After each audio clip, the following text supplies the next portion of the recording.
Okay, hi everyone. Just doing a quick update about the sonohystogram I had done this morning. I woke up, and it takes me about an hour to get to the hospital, but with rush hour, I left myself a little extra time. So I left the house about 6:45, got to the hospital a little early, and they did my blood work. Because I wasn't allowed to eat. So then they sent me downstairs to get something to eat. Then I came back up and they told me how much to drink out of this cooler they have, how many cups, and at what time to start doing that. So I did that, and then they called me back about 10 minutes late. So I get in there and they do a regular, this is awful, transvaginal ultrasound, just to look at your ovaries and take some measurements, I guess. And since I'm on day 17, the tech said that she could see the follicles because I haven't ovulated yet, which was kind of neat. And there was no cysts, which was excellent because I've had them in the past. Sorry if I just smeared my eyebrow. I draw my eyebrows. Well, I don't draw them. I have eyebrows, but I have to darken them with the pencil. Anyway, so after she does that, she says, okay, we have to have a physical done.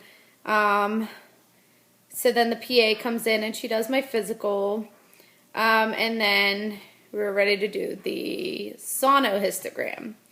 But before we did all that, I noticed on the wall, and I'll insert a picture here, that there was a pig calendar hanging on the wall. And anybody that's been watching my videos knows that we have a pet potbelly pig named Maggie. And the funny thing is, when we bought our house, the people that lived in this house before us, we weren't even going to look at this house. Like, we wrote it off from the outside. We're like, I don't like the outside.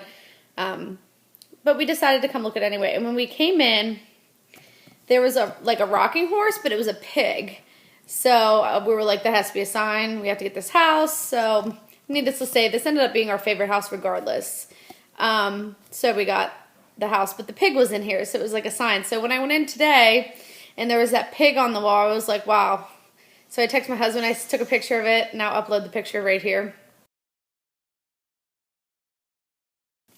So yeah, so that was the picture that was on the wall. Really weird. So anyway, I sent it to my husband, and he's like, it's a sign. He said, everything's going to be good. And I'm like, okay. Meantime, I'm sitting there sweating to death, nervous. So, the nice thing is the PA, actually, we knew each other growing up, which was really funny when we walked in, and she's like, I said to her, if you had ever told me when we were in high school you'd be doing this to me, I would have told you were crazy. So it was just kind of funny. So she just explained everything to me and laid me back, and I was extremely nervous that this was going to be painful. And I will tell you, it was not painful. It was uncomfortable.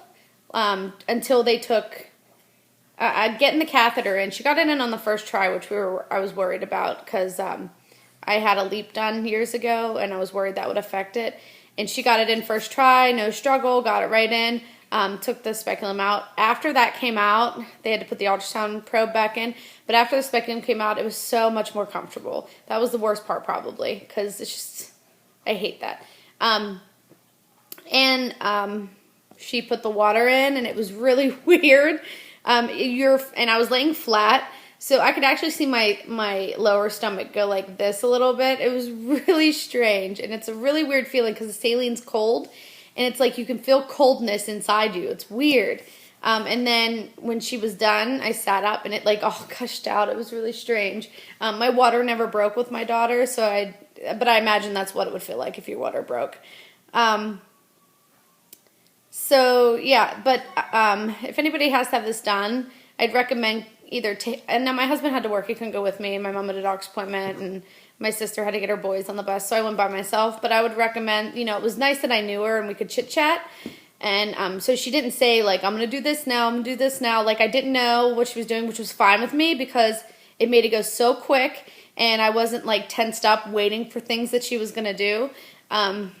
So I would recommend if you don't know them, which I don't know on how many occasions you actually know the person for 15 plus years that's doing yours, but it helped. So if you take someone with you, carry on a full conversation, and try not to pay attention to what they're doing, honestly. Because it made it go so fast. Like, I was shocked. Like, when she goes, okay, I'm done. I'm like, oh my, I said, really? You're done? Like, that was awesome. Like, I didn't think it would only take that long. And, I never felt the catheter come out. I felt it go in. It pinched a little bit, but I never felt it come out. Just the water. Really weird. But the other good news is I have no cysts. I have no polyps, no fibroids. I have nothing. My uterus is ready to go. Everything looks great. Providing all my blood work comes back okay. I still have to do the 3-day blood work, which is what they base your protocol off of. So I'll be doing that probably in a couple weeks when I start day 1. You go in on day 3.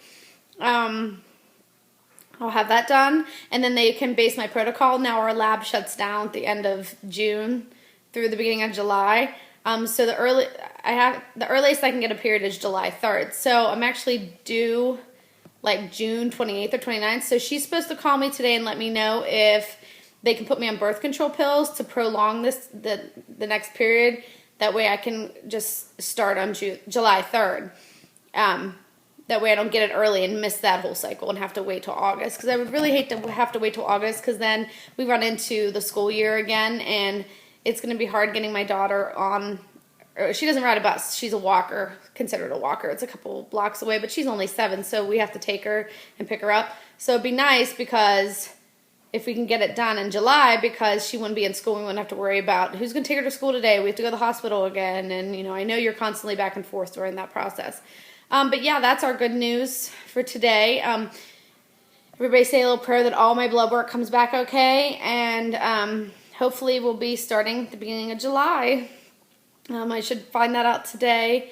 Next thing coming up is my husband. We have orientation on the 22nd, and then my husband's surgery on the 29th, and that's about it. But I want to let everybody know that's getting a sonohysterogram done. Relax. Have someone distract you, and it won't be bad. Like, I was terrified. I was sweating. I was getting sick before I had it done. And after it was all said and done, I had a little bit of cramping for like 3 minutes, and that was it. And they give you this pad because you still leak a little bit, and it took me about an hour to get home. And I actually stopped at a drive-thru and picked up my husband lunch and took it over to him at work. And I came home, and I just went to the bathroom, and I took the pad off because there wasn't anything on it. I think there was like the lightest tiny pink spot, and that was it. So maybe I had a better experience than most, but I think her keeping me distracted and talking to me about stuff like really helped. So I hope everybody else's goes that smoothly. And I'm just really happy to have good results, because I was really terrified they'd get in there and be like, well, you have a polyp and we're going to have to remove it first, or you have a cyst, and because I was just terrified. But everything came back clear, so that's great news, and hopefully we can move forward from here. I hope everybody has a great rest of the week, and talk to you later. Bye-bye.